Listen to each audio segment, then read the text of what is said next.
Live na po tayo. Sa mga gusto sumama, dito lang po ko. Libre lang po to. Wala pong bayad. Kasama man kita sa ministry o hindi, libre lang po. Kung sasama ka at makinig, makikinabang ka sigurado.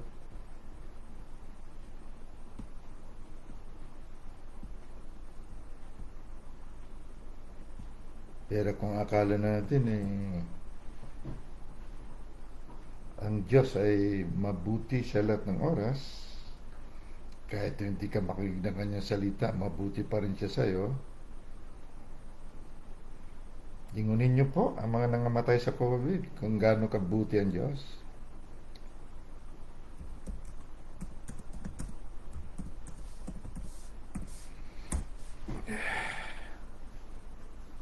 Tingnan niyo kung mabuti nga ang Diyos.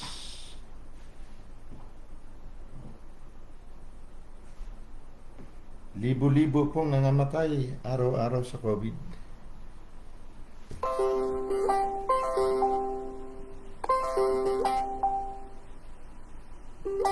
God is good, di ba? All the time. Kahit itakwil mo siya, He is good. Libre lang pong turo dito, libre din ang chat. Pero walang nakikisali. Dahil God is good all the time. Ngayon, pag tinama ng kalamidad, sisihin ng God is good. May libre na turo, kaso mo, hindi namin reliyon yan. Hindi naming denominasyon yan. At hindi ganyan ang turo sa aming simbahan. Basta sa simbahan namin, God is good. All the time. Wala kaming pakialam sa Bible. Well, buntot natin, hila natin. Alright? So, merong 5. God is good. Tingnan natin kung God is good all the time. Deuteronomy 32:39. Baka hindi mo pa nabasa at narinig.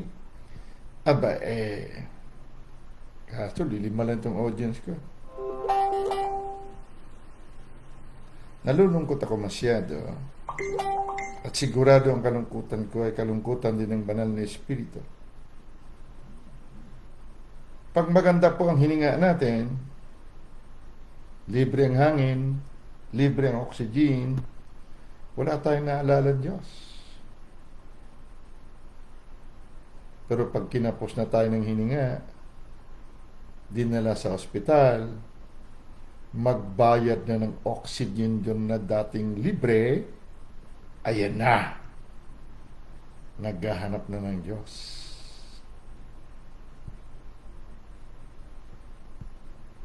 Ang mga post sa timeline, sabi ko sa iyo, ang gagaling mag-TikTok. Ang gagaling na kung ano ng chismis sa timeline. Walang pakialam sa salita ng Diyos. Minsan pinagaling. God is good. Turuan mo na salita ng Diyos, saka na lang. God is good. Eto, bumalik ang sakit. Mas matindi pa ngayon.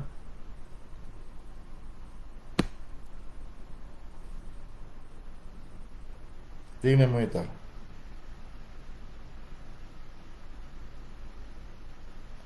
Deuteronomy 32:39. Bagay itong mga suki dito. Ilan lang ito Pero sa inyong mga group chat, mga kapatid, kung pwede nyo itong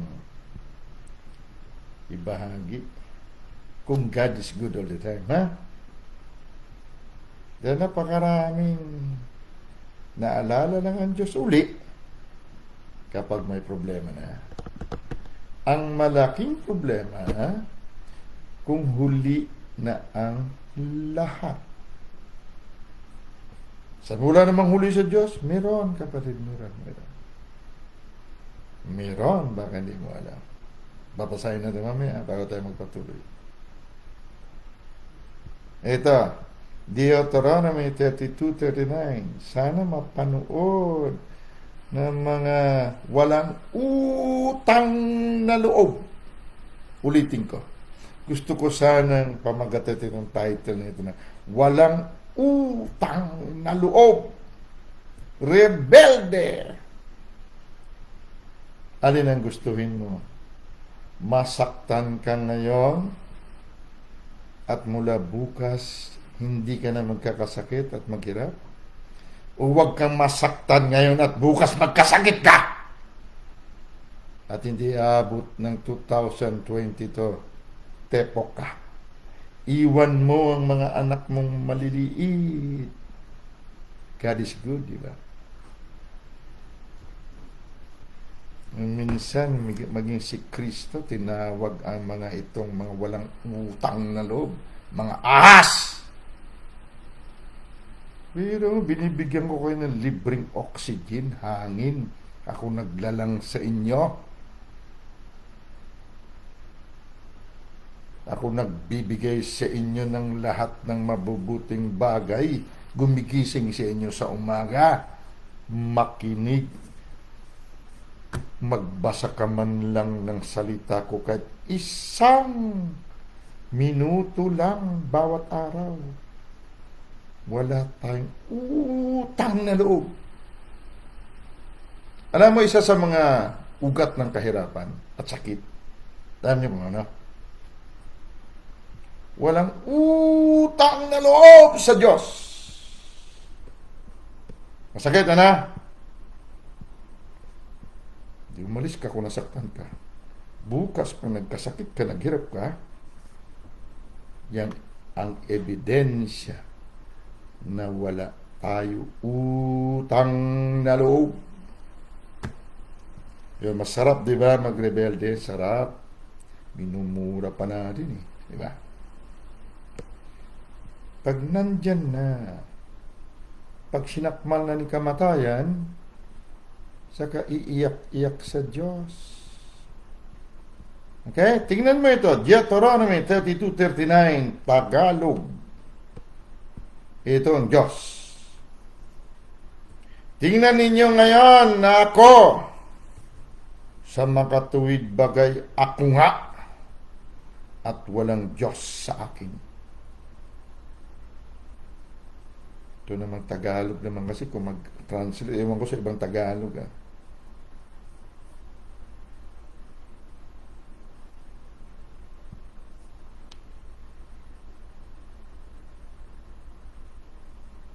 Ang ibig sabihin ng Diyos dito sa King James, see now that I, even I, am He, and there is no God with me. Ang ibig niya sabihin, wala ng real, totoong Diyos maliban sa akin. Ito ang totoong Diyos.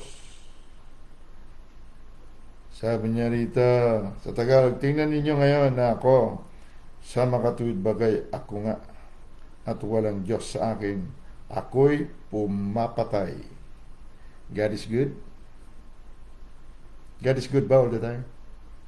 Ako'y pumapatay at ako'y bumubuhay. Ako'y ang sumusugat at ako ang nagpapagaling at walang makakaligtas sa aking kamay. God is good, di ba? Huwag tayo makinig. Wala. Hayaan mo yun. Sabihan tayo walang utang na rin yun. Preacher na yun. Kung ano-ano pinagsasabi. Pastor namin never nagsasalita ng ganyan. Ang bait-bait ng pastor namin. Namatay na nga sa cancer. Ang bait pa rin magsalita.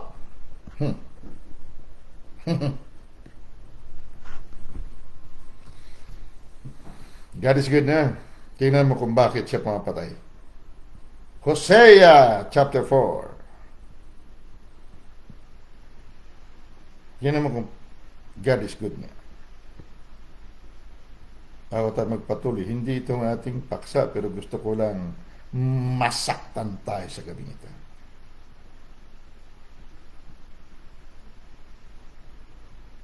Dahil sa simbahan nyo, hinihimas-himas kayo ng inyong pastor. Dito po, hindi dito, iba dito. Si Kristo nagsasalita dito. Kung pwede kang tawagin, ulupong, tatawagin kang ulupong dito, kapatid.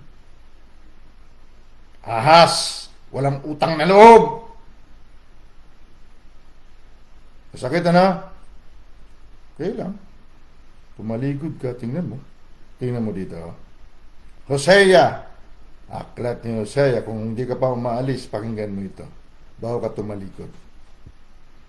Saktan ka na ba? Bago ka umalis. Ito. Verse 6. Ang aking bayan ay nasira dahil sa kakulangan ng kaalaman. Sapagkat ikaw ay nagtakwil ng kaalaman. Sandali, ulitin ko. Sapagkat ikaw ay nagtakwil ng kaalaman. Sino si kaalaman? Sino? Sa Korinto sinabi si Kristo, ang karunungan, kaalaman ng Diyos at kapangyarihan ng Diyos. Siyang buhay ng Kristiyano dapat. So, saan ang mga Kristiyano? Nasaan? Sat-sat lang ni mag-comment, wala kang pakialam eh. God is good, di ba? Pag sinakmal ka ni COVID-19, tapos ka, kapatid. Umiyak ka man kay God is good. Tingnan mo, sabi niya. Sapagkat ikaw ay nagtakwil ng kaalaman, akin namang itatakwil ka. God is good. Kaya pumapatay siya. Bakit? Naitakwil ka niya. Sino pumatay sa'yo? Ikaw. Pero nagtakwil ka ng kaalaman eh. Sino si kaalaman karunungan? Di ba si Kristo? Salita ng Diyos. Itinakwil natin. Wala tayong utang na loob. Pinagaling tayo kahapon. Binigyan tayo ng pagkain, pati mga anak natin, ginising sa umaga. Walang sakit. Minsan nagkasakit. Humingi ng tulong sa mga representante ng God is good. Gumaling. Pagkatapos gumaling, nasaan sila? Bumalik man lang ba para magpasalamat sa God is good? No!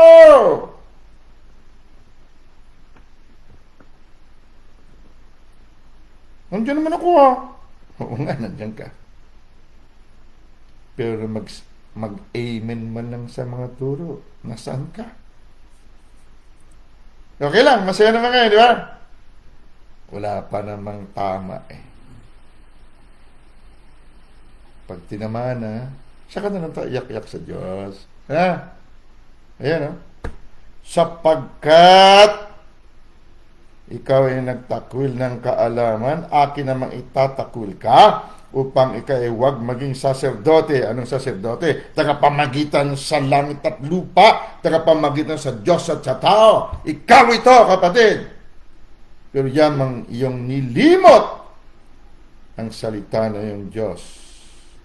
Akin naman kalilimutan ang iyong mga anak. Di ba pag nagkasakit ang anak, sinasabi ng magulang, sana po, ako na lang nagkasakit. Huwag na ang anak ko. Oh, Diyos ko, bakit ang anak ko pa? Mas masakit ang anak, di ba? Naging traidor, walang utang na loob ang anak ni Noah na si Ham. Alam mo kung sinong sinumpa ang anak niyang si Kanaan. Mas matindi ang ani, kapatid, kaysa tinanim. Nalulungkot ako masyado. Ayaw ko bitawan ng masama. Ngunit kung hindi tayo umalis sa ugali, kaisipan, kamalayan na walang utang na loob, kapatid, nakaabang si kamatayan. Nakaabang siya, kapatid. Sa oras na nangyari itong Hosea 4:6 sa'yo, sabi niya, akin ka. Bakit nangyari ito? Verse 7, pakinggan. Kung paano sila'y nagsidami, gayon sila nagkasala laban sa akin. Aking papalitan ng kahihiyan ng kanilang kaluwalhatian. God is good ba? Ulitin ko, verse 7. Kung paano sila'y nagsidami, alam mo yun, maraming congregation ngayon. Sobrang dami nila. Puro pagtatakwil. Sinabi ng, he who is joined unto the Lord is one spirit. Andyan. Kanina lang nag-comment ako. Dahil pinangangalandakan pa rin nila, kasama natin ng Diyos. Hindi tayo pabayaan ng Diyos. Hindi po natatakot si kamatayan kung kasama mo ang Diyos. Hindi po siya takot. Natandaan mo si Pedro. Nakita nila si Jesus lumalakad sa dagat, sa tubig. Sabi ni Kuya Pedro, Panginoon, ikaw ba yan? Kung ikaw yan, papuntahin mo ako dito. Sabi niya, Jesus, halika. So humakbang palabas ng bangka si Kuya Pedro. Lumakad sa tubig. Nung narinig niyang unos, malakas na hangin at alon, nakalimutan niya ang tumawag sa kanya na naglalang ng langit at lupa. Lumubog siya sa harapan ni Jesus. Mamamatay sana si Pedro. Pero dahil hindi pa tapos ang kanyang misyon, inunat ni Jesus ang kanyang kamay upang hawakan si Pedro. Sa harapan ni Jesus. Pwede kang mamatay, kapatid. Kasama mo ba ang Diyos? Yan ang pinipreach sa inyo na patuloy niyayakap ninyo samantala malinaw na na-reconcile na tayo sa Diyos.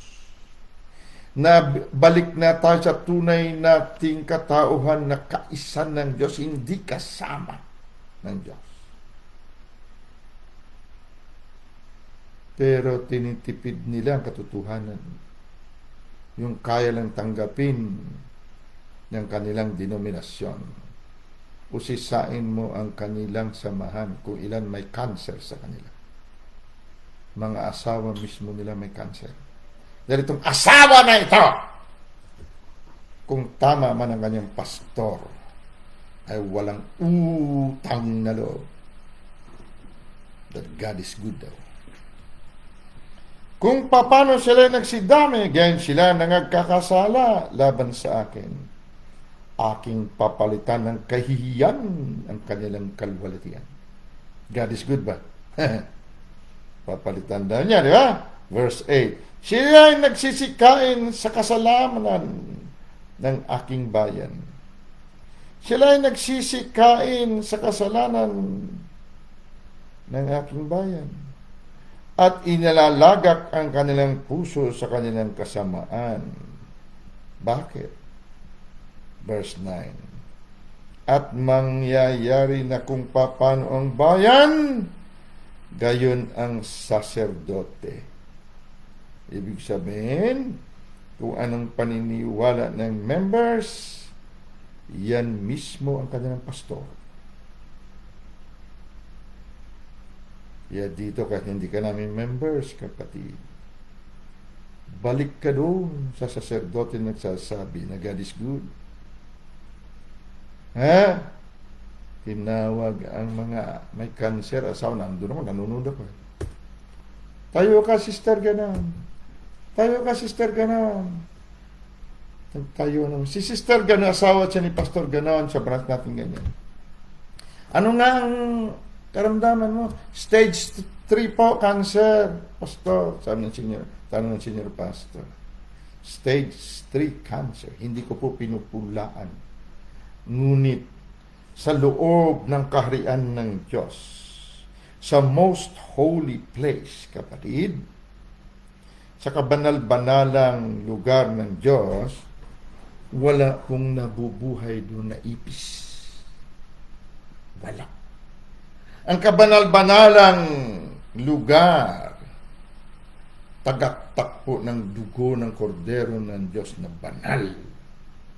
Yung dugo na yun na nagtakip sa pintuan ng mga Hudyo. Kaya hindi na sila napasok ng anghel ng kamatayan. Pagkatapos sabihin mo, may cancer ka. Kita mo siya, sabi niya, may cancer. Ito nakangiti. Ibig sabihin, tanggap nila. Tapos magpipreach tayo, kapatid. Alam mo, pulpito, dila ito ng Diyos. Kung saan ka nakatayo, nagsasalita ng mabuting balita, ang tinatayuan mo banal. Si Kristo po banal. Pero nagsalita siya sa mga walang utang na loob. Kayo'y mga ulupong, kayo'y mga libingan, kayo'y mga walang utang na loob. Hindi ko pinupula ng inyong pastor. Pero basahin yung inyong Bible, kapatid. Dahil hindi kayo kaya iligtas ng inyong pastor sa COVID-19 at sa lahat ng kalamidad. Dahil kung paano raw ng bayan, yan din daw ang saserdote. At akin silang parurusahan dahil sa kanilang mga lakad. At aking gagantihin sa kanilang mga gawa. God is good. Masaktan ka na sa gabing ito para mapagbulay-bulayan natin mula bukas hindi ka na magkakasakit. Never kang kakagati ng anumang kalamidad. Masaktan ka na sa gabing ito.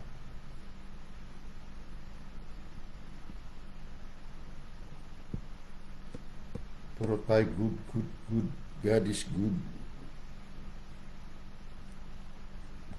Kaya sabi niya, pumapatay ako, bumubuhay din ako. Sumusugat ako, nagpapagaling ako. Hindi ako good all the time. Pag tinakwil mo ang salita ko, itatakwil kita. Hindi kita maililigtas kahit lumuha ka ng dugo.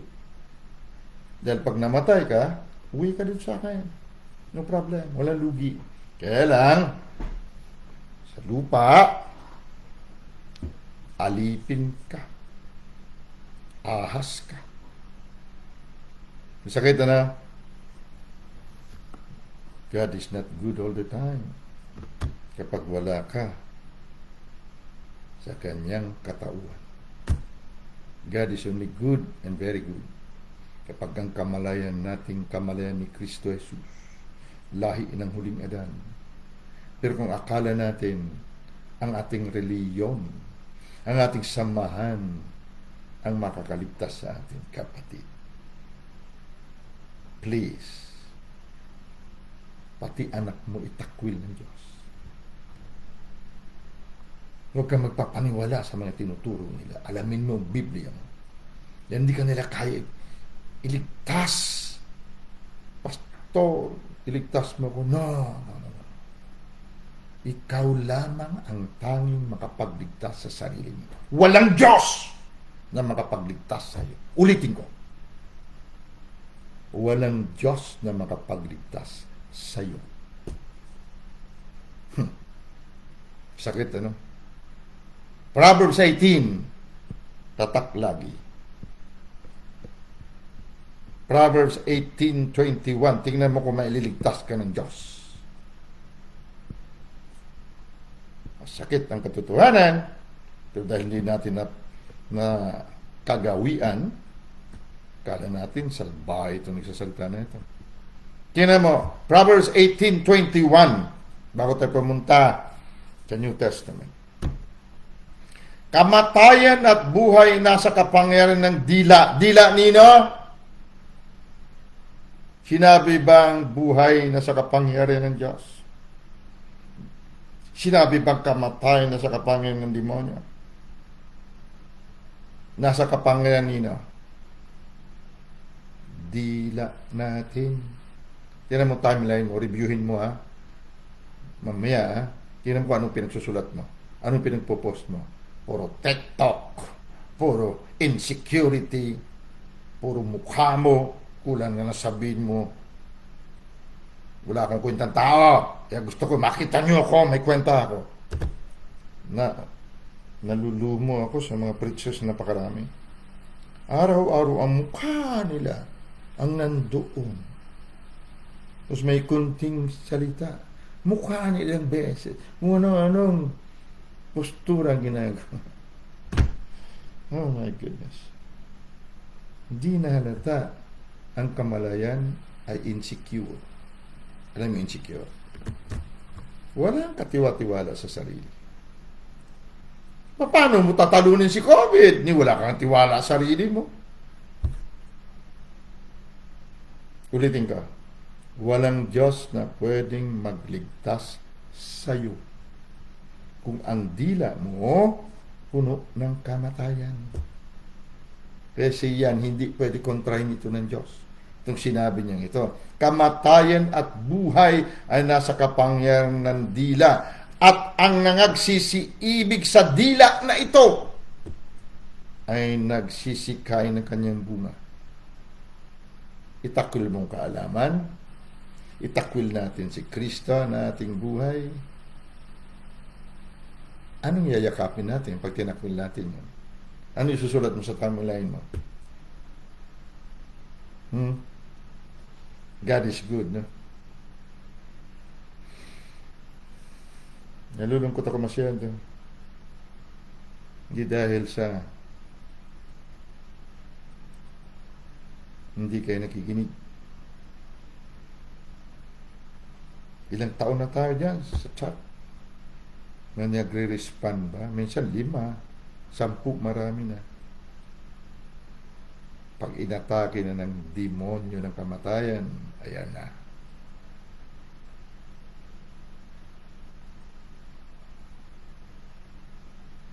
Hindi ka kahit ligtas ng God is good. Dahil sa mundong ito, walang pinakamakapangyarihan kundi ang dila mo.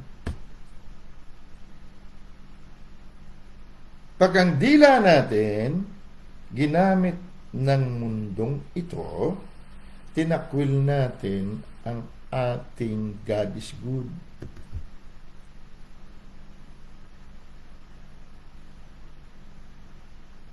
So, anong lalabas sa dila natin? Kamatayan. So, ang Diyos pa nagsulat, nagsalita, hindi niya pwede kontrahin yan. Alipin siya ng salita niya. Sunod-sunuran siya sa sinabi niya. Kahit gaano kanya kamahal. Tingnan mo. Napakaraming mababait na tao. Religyoso. Matulungin.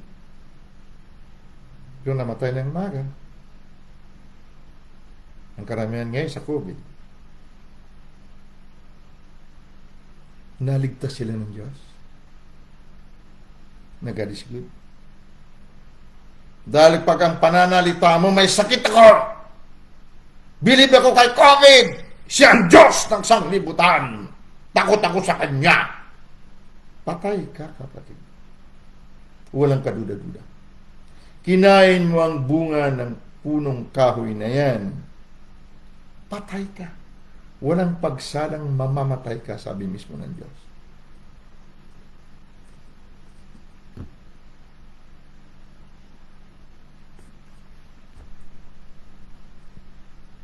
Walang magliligtas sa iyo, kapatid. Baka akala mo, iasa mo sa Diyos kaligtasan. Pero ipukang bibig mo. Ayan pa, may pinupost pa ng maraming pastor eh. Kung ano raw, gaano katindi ang COVID sa United Kingdom. Napapunta na raw sa Pilipinas, kaya mag-ingat. Pero yung karapatan nila, yung kanilang buhay mismo na Diyos, ayaw nila pakinggan. Kung anong iniisip mo sa puso mo, ganyan ka, kapatid.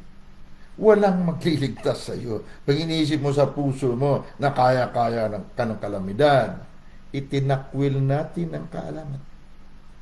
Dahil sa itinakwil natin ang kaalaman, sabi ng Diyos, itatakwil din kita kasama ng mga anak mo. Baka hindi mo alam. Hindi, balik kami sa pastor namin. Bait-bait mo. Ikaw, salbahe ka mong salita. Wala naman pastor na ganyan. Ang pastor, kahit na pa, galit na siya, kailang malumano na, mabait siya. Dito, wala. Dito. Hindi po, dito. Kung pwede lang suntukin kita, susuntukin ka lang para makinig ka lang. Di balin masuntok kita, masipa kita. Huwag ka lang magkasakit bukas para makinig ka. Alin ang gusto mo? Hipu-hipuin kita, uguy-uguin kita, tapos bukas tamaan ka ng COVID. Ang sabi sa Hosea 4:9. Kung ano raw ang pastor, yan din ang kanyang members. Hindi ka pa kasi tinatamaan, no? Kaya, hindi ka naniniwala. Okay? Na, punta tayo sa nakikinig. Ha? Punta naman tayo sa nakikinig. Sa mga hindi nagtakwil ng kaalaman. Punta tayo sa mga taong nagugutom sa kanilang tunay na katauhan. Unang Korinto chapter 6. Maiksi lang ito atang mensahe. Pinaalalahanan na natin.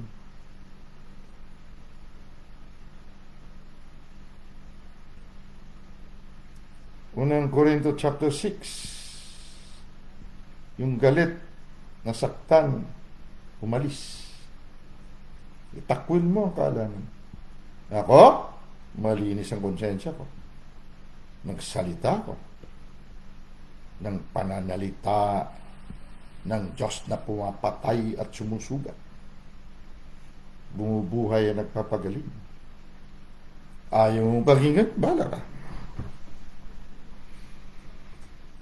Sa King James Version, chapter 6 ng 1 Corinthians, verse 17. But he that is joined unto the Lord is one spirit. Tagalogin ko. Ang siyang nakiisa sa Panginoon ay isang Diyos. I-search mo ang meaning ng spirit. Alam mo kung bakit wala tayong utang na loob? Sabi ng Diyos, ang pinagsama ng Diyos ay huwag paghiwalayin ng tao. Ito yun. He who is joined unto the Lord is one spirit. Isang Diyos. Paano pa kayo paghiwalayin? Pero kaya tayo walang utang na loob, itinatakwil natin kaalaman, ay dahil hindi talaga tayo nakiisa pa sa Panginoon. Kaya maraming asawa ang hindi nagpapasakop sa kanilang asawang lalaki dahil hindi talaga nila tinuturing na asawa. At hindi talaga sila pinagsama. Kaya sabi ng Panginoon, tatakwil kita.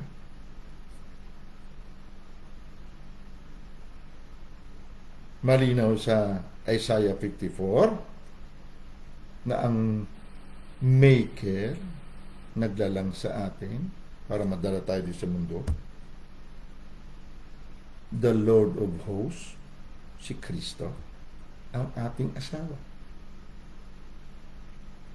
Ang ating husband. He who is joined unto the Lord, her husband, is one flesh. One Elohim. Paano kayo pag-iwalayin? Marami sa atin ang walang kasing utang na loob. Andyan na. Tumatagaktak ang Bible verses at paliwanag na sangka. Sin na kasin lang. Pakialam ko dyan. Ang iba umalis pa eh. Pag inatake na ng sakit, ito na. Panginoon ko, hindi ba? God is good ka. Dahil hindi talaga tayo nakiisa sa Panginoon. Lumalapit lang tayo sa Panginoon dahil sa pakinabang. Pinakasalan natin ating asawa dahil mapera, maganda, sikat. Yun ang wala ng pera. Nasaan na si John? Iniwan na siya. Dati regala siya. Gandang lalaki, mapera. Nang wala na siyang pera, nasaan na? Hindi siya sikat. Ayun, namamalimos sa kalsada. Kaya marami Kristiyano, bride ng husband supposed to be, tinatakwil ang husband. Kasi yung virus ni Eva na inander si Adan hanggang ngayon nasa puso ng bawat Kristiyano. Ina-under nila si Kristo na kanilang husband, kanilang groom. Gusto nila pasunurin si Kristo sa kanila. Ina-under desire nila. Pagsabayan sila ni Kristo, pakailan po dyan. Sisin ko lang yan. Yun, sin ko naman. Pero ni comment, hi, hello, Kristo. Asawa ko, husband ko. Wala. Pag kinagat na siya ni kamatayan, yun na. Takbo siya kay Kristo niya. Kaso mo si Kristo tumalikod na. Bakit? Sabi ng Diyos sa Hebrew, I will never leave you. I will never forsake you. Hindi kita iwan, hindi kita pababayan. Bakit? Iisa tayo. Join unto the Lord. Pero bakit tumalikod? Dahil hindi talaga tayo nakiisa sa Diyos. Hindi talaga. Kaya wala tayong utang na loob eh. Hanggang gabi, may chat dyan, oh. May preaching pa. Oh. Nasaan ka? Tapos text sa akin, Kuya, Tito, ikaw na lang inaasahan namin. Padalhan na preaching ng chat, Bible verses paliwanag, sinisin lang. Amin-amin din siya. Nasa pa kailan? Ito na, pag nagipit, Tito, wala na po kami talaga matakbuhan, ikaw lang. Parang ganyan tayo. Wala na kami maasahan. Iniiwan na lang namin siya yung sitwasyon na ito, Lord. Ayan sa harapan niya, si Lord niya nagsasalita. Wala siyang pakialam. Sino lugi? Si Lord o ikaw? Pag nawala ka, iniwan mo mga anak mo, masarap. Masarap ba? God is good, eh? Ang nakiisa sa Panginoon ay isang Diyos. Kung ano siya, ganyan ka. Hindi mo kahit tanggapin. Papatayin ka. Masakit ka pa rin. Ulitin ko, ha. Nakiisa ka na ba sa Panginoon? Basahin mo mabuti.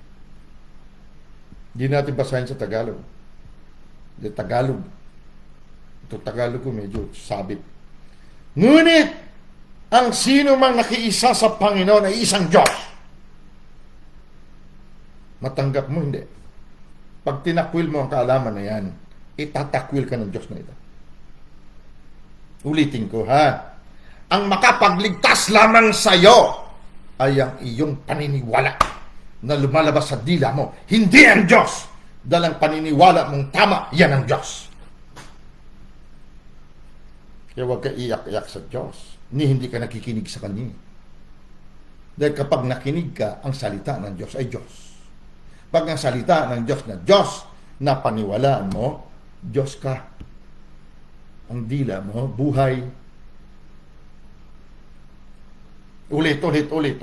Pag tinakwil mo ito, isang lagnat lang, papatayin ka. Tandaan mo.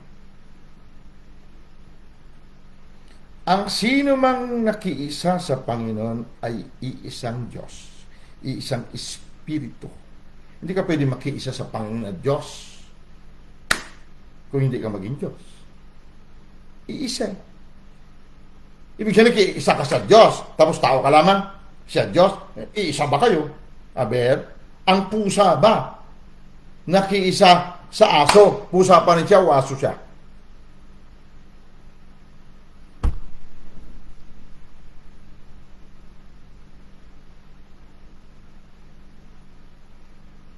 Tingnan mo. Verse 16. What?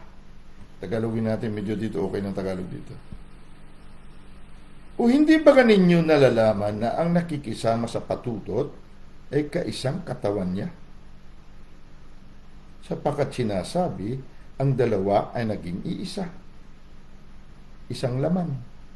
Yan example. Oh. Ngunit, ang nakikiisa sa Panginoon ay isang Diyos, isang Espiritu. May example nga lang yan. So, pag tinakwil mo ang kaalaman nito, kapatid, kahit umiyak ka ng dugo, pag tinamaan ka ng COVID, patay ka. Lalo na hindi ka makapasok sa ospital, puno ang ospital ngayon.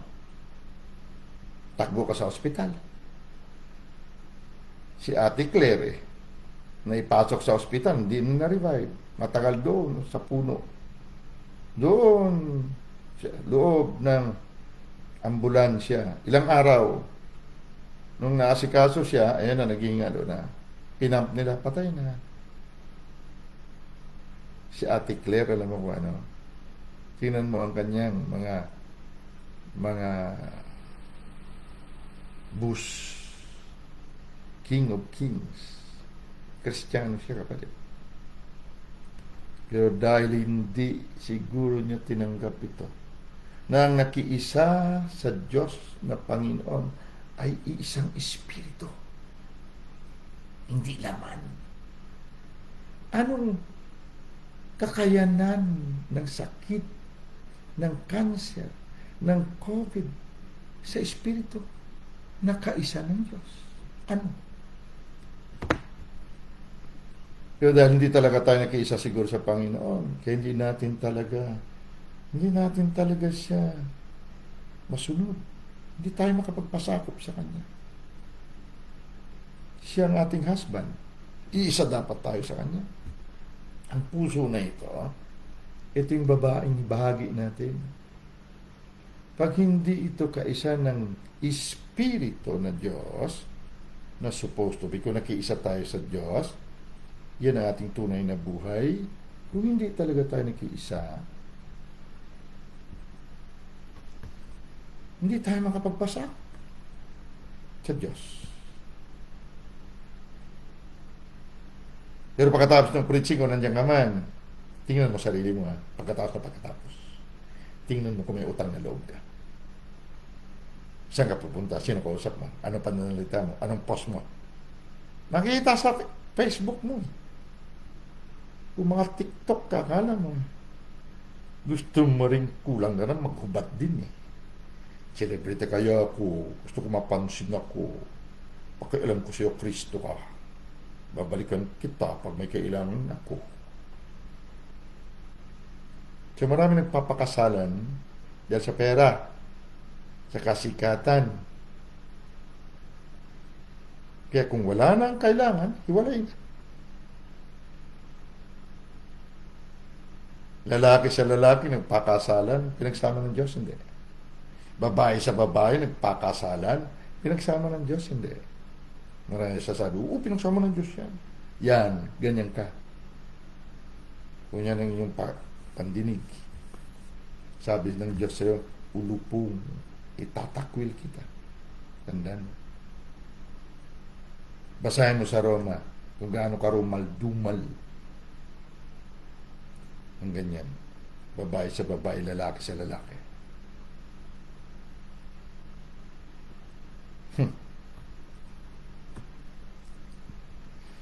So, ating pamagat, may 5 minuto tayo. Isang tanong, isang sagot. Nakiisa ka ba sa Panginoon? May lockdown. Mayroon pa rin, sabi, baka pizza 11, wala na. Dumadami, dito dumadami ang may tama ng COVID. Puro katakot eh. Bakit? Wala kang utang na loob. Pag natakot ka na sa sistema ng sanglibutan na ito, sa Diyos ng sanglibutan ito, para mo sinasabi, wala kang utang na loob kay Kristo. Dahil tinubos ka ng dugo niya eh. Pinalitan na niyang katawan mo dapat kung nakiisa ka ba sa Kanya. Are you joined unto the Lord? Ang pinagsama ng Diyos ay hindi pwede paghiwalay ng tao. Bakit? Ang nakiisa kay Kristo. Iisang Diyos sa papanong paraan. Ang puso mo ba? Ang puso ba natin ay sakop ni Kristo o hindi? Ngayon, maaari, pwede. Nga. Pero mamaya, pagkatapos, saan ka? Sino naman may-ari ng puso mo? Anong tawag sa Tagalog niyan? Patutot. Yan o, verse 16. Patutot tayo. Mangangalunya. Nakangiti. Pag may kailangan sa Diyos, pero sa puso niya, kailangan ko lang tulong mo. Pagkatapos ko makuha, pakialam ko sa iyo. Kaya nga mga chat-chat na yan, ba't ako sasagot dyan? Hindi naman namin kareliyon yun eh. Okay. Basta kami ginagawa namin ang trabaho. Ayaw mo, wala ka. Pag sinakmal ka ng demonyo na COVID, di yak-yak ka na lang. Iwanan mo, pamilya mo, anak mo. Unang Pedro 2:25.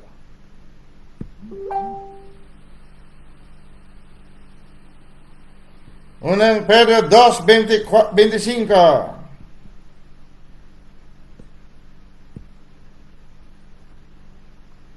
Sapagkat kayo'y gaya ng mga tupang nangaliligaw, datapwat ngayon ay nangabalik kayo sa pastor at obispo ng inyong mga kaluluwa.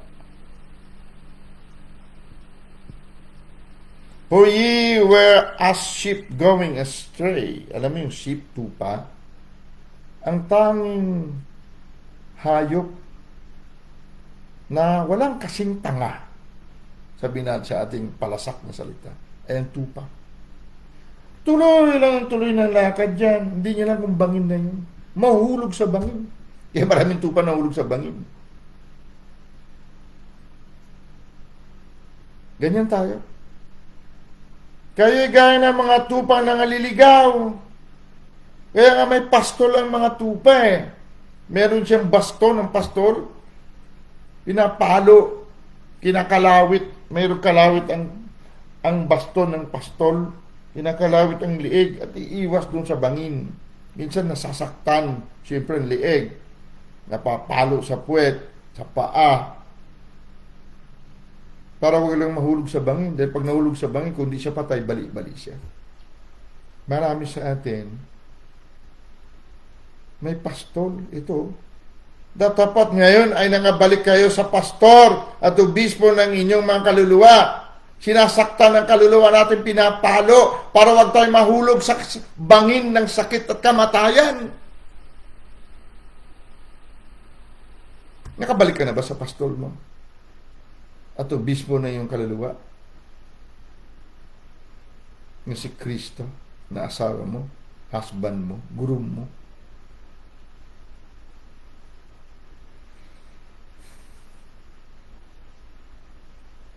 Bakit ka nangangalunya? Mamaya lang, pagkatapos nito, saan ka na?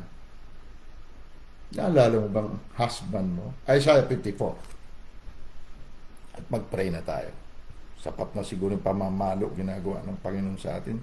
Pag hindi pa tayo nagising, iwan ko na lang. Tigas na talagang ulo natin. Hindi naman tayo pinapalo ng Panginoon na talagang hagupit. Kundi palo sa tupa na wag ka dyan, wag ka dyan! Tapos kakalawitin yung leg natin. Wag ka nga dyan, bangin na yan eh. Yan lang naman ginagawa ng Panginoon. Pero sa tigas ng ulo natin, di talaga natin tayo nakikinig. Hulog tayo sa bangin. Isaiah 54.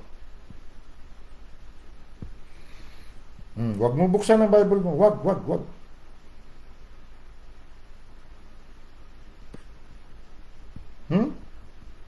Yung mga Isaiah.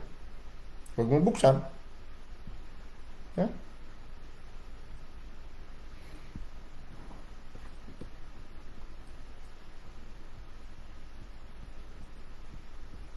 Kanya, nabasa nyo kanina yung aking post. Mga kapatid, alam mo kung pagsusuwail din lang pag walang hiya sa Diyos. Isa ako noon. Nakulong ako, kapatid. Sinaksak araw at gabi. Buti hindi ako tinamaan. Galos-galos lang, daplis-daplis lang. Katulad ni Kuya Pedro, pinagkanulo si Jesus 3 beses pa. Pero alang-alang sa pagkatawag niya maging apostol siya, sinagipan rin siya ni Jesus. Minsan tayo, kung hindi din lang sa calling ng Panginoon, matagal na tayong wala sa mundo ito. Kaya alam ko, sinasabi ko kung paano maging walang utang na loob. Hindi ko sasabihin sa inyo yan kung hindi ko naranasan. Huwag nyo na antayin pa na matuluyan tayo. Mga 4 na palo, 5 palo, magising na tayo.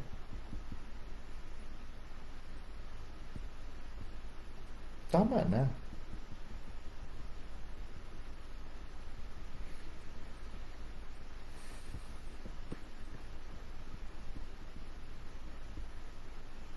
Isaiah 54. Nandiyan kayo?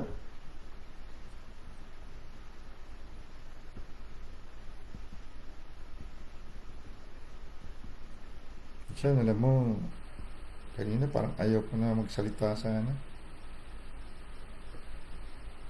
Dahil baka masaktan ko nga kayo. Pero hindi magandang pakiramdam ko eh.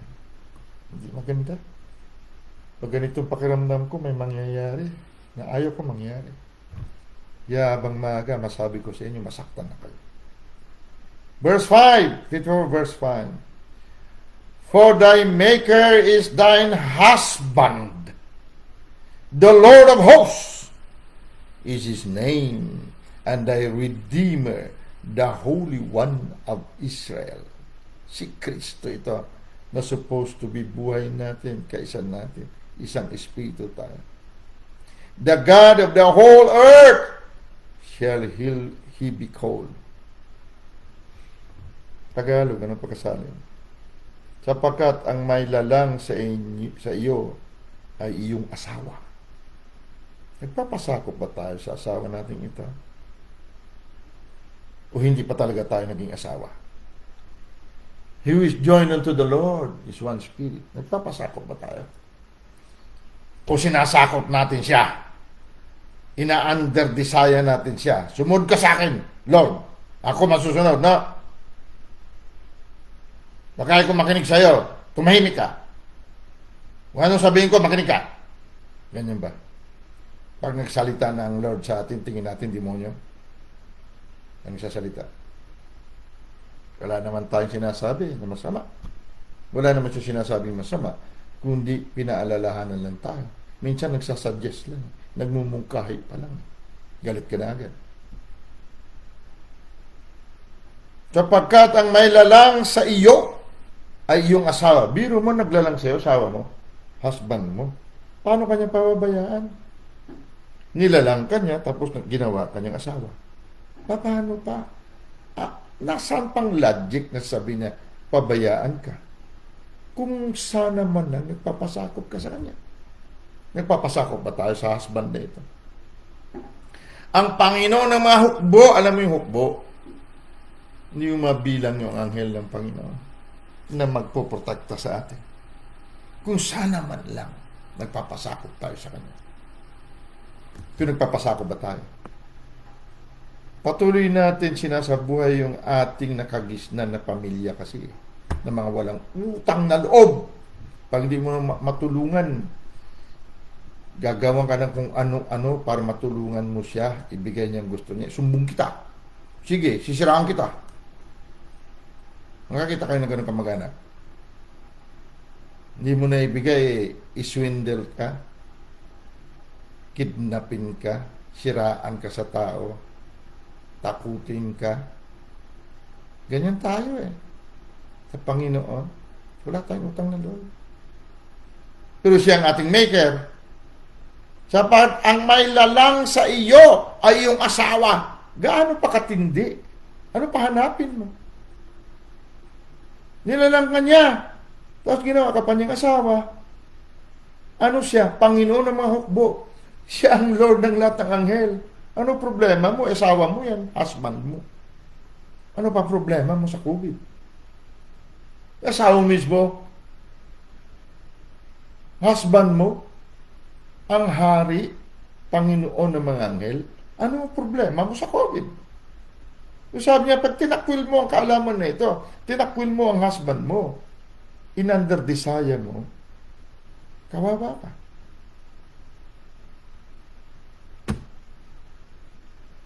Panginoon ng mga hukbo, at ang banal na Israel ay iyong manunubos. Ang Diyos ng buong lupa, tatawagin siya. Diyos ng buong lupa. Ano ang problema mo? Nasaan ang COVID? Sa langit o sa lupa? Nasaan ang sakit? Sa langit o sa lupa? Ano ang problema mo? Husband mo? Sa King James, tingnan mo, o sa Good News Bible. Bago tayo magtapos. Your Creator will be like a husband to you.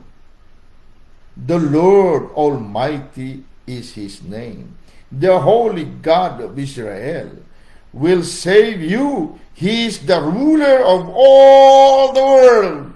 Husband mo. Ruler ng buong mundo. Tinakwil mo. Makinig ka lang, magbasa ka lang ng salita niya, saglit. So timeline mo, tingnan mo. Mula bukas. No? Pag hindi mo binura yun, yung kung anong pinupost natin dyan, na pagtatakwil sa ating husband, pag-under desire, sino? Lugi. Ang husband mo. For thy maker is thine husband, the Lord of hosts is his name. And thy Redeemer, tagapagligtas mo, the Holy One of Israel, the God of the whole earth. Ano problema? Asawa mo ng gobernador, siga ka na doon sa probinsya niyo. Asawa mo nga lang chairman barangay tagay siga ka na sa barangay niyo. Ito pa, asawa mo, ruler ng buong mundo. Ba't mo tinakwil? Nakiisa ka na ba sa asawa mo ito? Dahil hindi na kayo pwede iwan. Pababayaan mo. Nakiisa ka na Sa gabing ito, nasaktan ka man, bumalik ka sa bishop, sa pastor ng ating kaluluwa. Sabihin mo ito. Panginoong Jesucristo. Sabihin mo, huwag kang mahiya, pakialam mo sa katabi mo. Sabihin mo, Panginoong Jesucristo, tinatanggap kitang kaisa ko mula sa gabing ito. Ikaw at ako iisa. Ikaw ang aking husband. Ikaw ang aking buhay. Ikaw ang masusunod. Magpapasakop ako sa iyo. Mula ngayon, kaisa mo ako, Panginoong Jesucristo. Ikaw ang aking maker. Manlalalang. Manliligtas. At ikaw rin ang aking husband. At ikaw ang ruler, Panginoon ng buong mundo. Mula ngayon, panatag na ang loob. Sabihin mo, kung may karamdaman ka, o kamag-anak mo, sabihin mo. Pangalanan mo ang karamdaman, kung sa tatay mo, sa nanay mo, sa anak mo, sabihin mo. Kahit saan sila, walang problema. Sabihin mo, ikaw karamdaman sa asawa ko, sa pangalan ng buhay ko na kaisa kong si Kristo Jesus, inuutos ko sa iyo, umalis ka sa katawan, kaisipan, puso ng asawa ko. Now, sa ngalan ni Jesus, Sa katawan ni Jesus, nakaisa ka. Layas! At bumalik ka sa ilang. Ngayon din, in Jesus' mighty name. Amen. Kaisa ka ng husband mo. Ano apelyido mo? Kristo.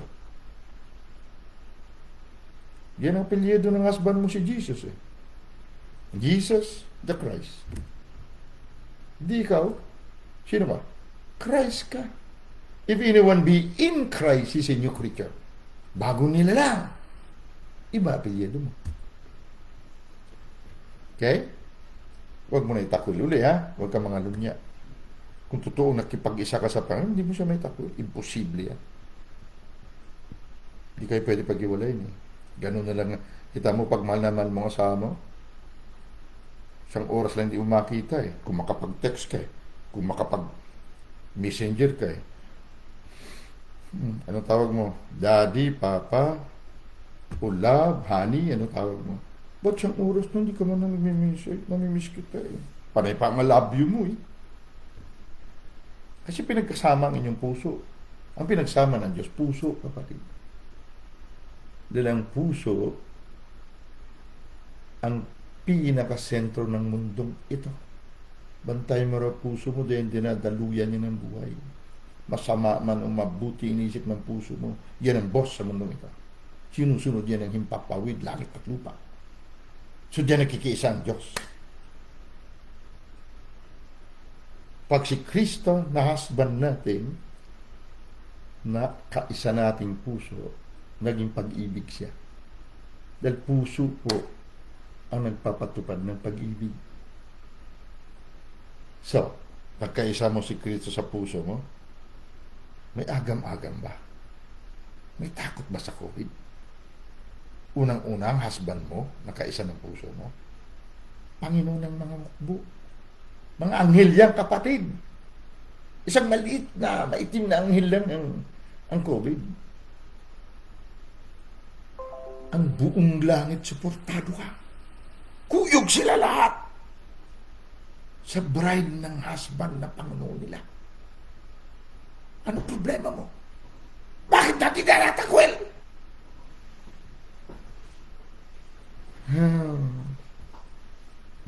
Mula sa gabing ito, please. Kaya inuutusan natin ng anghel, di ba? Dahil kung ano siya, ganun tayo. Husband natin siya. Siya apelyido natin eh. Ano apelyido natin husband? Yan apelyido natin. Kaya pa nagsabi tayo sa anghel, anghel, go forth. Humayo kayo. Bantayan ang video na ito in Jesus' name. Sa katauhan ng aking husband na si Jesus. Karipas sila. Bakit? Ikaw ang representante ng husband mo. Tapos tatakwil mo pa? Oh, come on. Maging practical naman tayo, no? Katotohanan. Okay? Father Almighty, salamat po, Ama, Aba, Daddy. Kapuspusan namin. Ikaw din ang aming husband. Ikaw ang aming maker. Ikaw ang aming savior. Ikaw ang Diyos ng aming buong nasasakupan pamilya. Salamat. At nalinawan kami sa gabing ito. Salamat sa pagpapalo mo sa gabing ito. Mula bukas, alam na namin sino kami, sino ka sa buhay namin. At mula bukas, wala nang anumang stress, anumang takot, anong sakit man na pwedeng tumagal sa aming katawan. Nasusunog sila para silang sinusunog ng iyong kaluwalhatian na nagmumula sa aming puso na siyang iyong kanlungan. Ama, salamat sa gabing ito. We give you all the praises and the honor and the dominion. Salamat sa paglilinis. Salamat sa patawad sa mga kapatiran sa aming lahat, sa mga pagsasalansang namin, sa pagtatakwil namin sa iyo. Mula ngayon, dinideklara na namin, ikaw at kami isa na. One spirit. Kaya wala na kaming anumang pangamba. Salamat po. Binabalik namin sa iyo ang lahat ng kaluwalhatian, lahat ng pasasalamat sa pangalan ng aming husband na siyang kapuspusan mo, si Kristo Jesus. Amen. Amen. Angels of God, we dispatch you in Jesus' mighty name. Hallelujah. Guys, masakit man, huwag kang mag-alala. Hindi lang ikaw nasaktan, ako rin. Hindi lang ikaw nagtatakwil sa ating husband. Ako rin. Alam mo ba? Hindi ako ipokrito sabihin na sa buong maghapon hindi ko siya nakalimutan. No. Patuloy tayo nire-renew everyday ang ating mind para patuloy natin magamit ang mind ng ating husband. May isa sa atin si Kristo Jesus. Okay? We are joined unto the Lord. We are one spirit. Alright? Good night. Tandaan mo, I love you.